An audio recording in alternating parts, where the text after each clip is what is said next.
situation in Turkey having to do with Saudi Arabia and the reporter.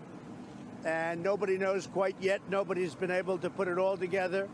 President repeating that claim that nobody knows what happened to the missing Saudi journalist Jamal Khashoggi. But new reporting paints quite a different picture. Khashoggi was last seen entering the Saudi consulate in Turkey, but not seen leaving. A Turkish official told NBC News Friday that Turkey's government is 100% confident that he is dead and was killed by some mixture of 15 Saudis who were in Turkey for a short amount of time.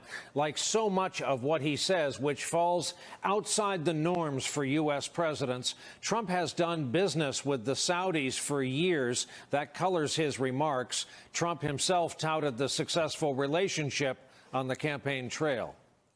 I like the Saudis. They're very nice. I make a lot of money with them.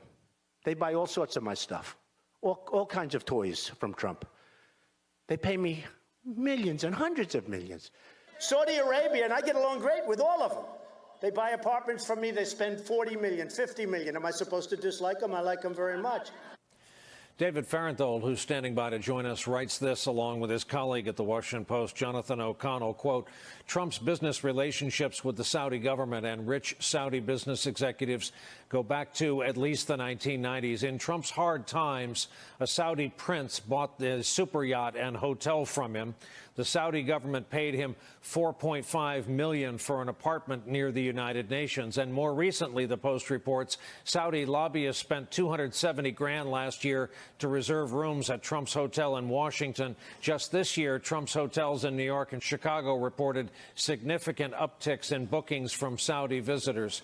Here to talk about all of it, the aforementioned David Farenthold, Pulitzer Prize-winning Washington Post reporter who covers the president's businesses and conflicts of interest, and Rick Stengel, former Undersecretary of State for Public Diplomacy and Public Affairs, also happens to be former managing editor of Time magazine. Gentlemen, good evening to you both. David, what should folks know about the depth and breadth of this president's relationship with Saudi Arabia and individual Saudis? Well, the most important thing to know is that it goes back a long time, and it continues even now. President Trump still owns his business, even while he's in the White House. And his business, while it has taken some losses and done poorly in some areas, one of the best news for it in the last year or so has been an increase in business from Saudis. You mentioned at the Trump's hotel in D.C., and in New York, and in Chicago. All those places report significant spending by Saudis. So it's not just that he's known them a long time and he sold them an apartment 20 years ago. They're pumping money into his businesses right now, which benefits his pocketbook right now. Rick, remember the night of the glowing orb in Saudi Arabia and the dance of the swords? How unusual was it that of all the places on the planet, all our allies, this was his first overseas trip as U.S. president? How unusual does his reaction continue to be to this crisis, what may be this scandal, compared to the way our presidents used to respond to things like this? Well, it was an unfortunate first choice of a place to visit. And, you know, the Obama administration that I was a part of had lots of problems with the Saudis. President Obama, remember, called them free riders, right? Which is what a president does when he wants to be tough on people. It's an odd choice. And now part of this comes from this alliance, supposedly, of the two princes. You know, Mohammed bin Salman and Jared Kushner. They see similar things in each other. And the problem is that we've always tried to get beyond the transactional relationship with Saudi Arabia. Trump points to them buying billions of dollars of weapons for us. But what we always wanted to do was say, yeah, you can have these weapons, but you have to reform. You have to make progress. And bin Salman has made some progress, right?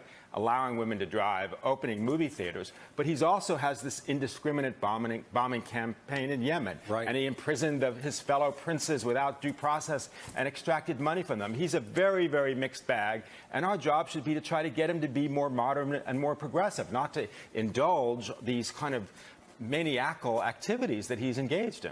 David, other than perhaps earning you another Pulitzer, how would this conversation be modified if we had in hand the president's tax returns?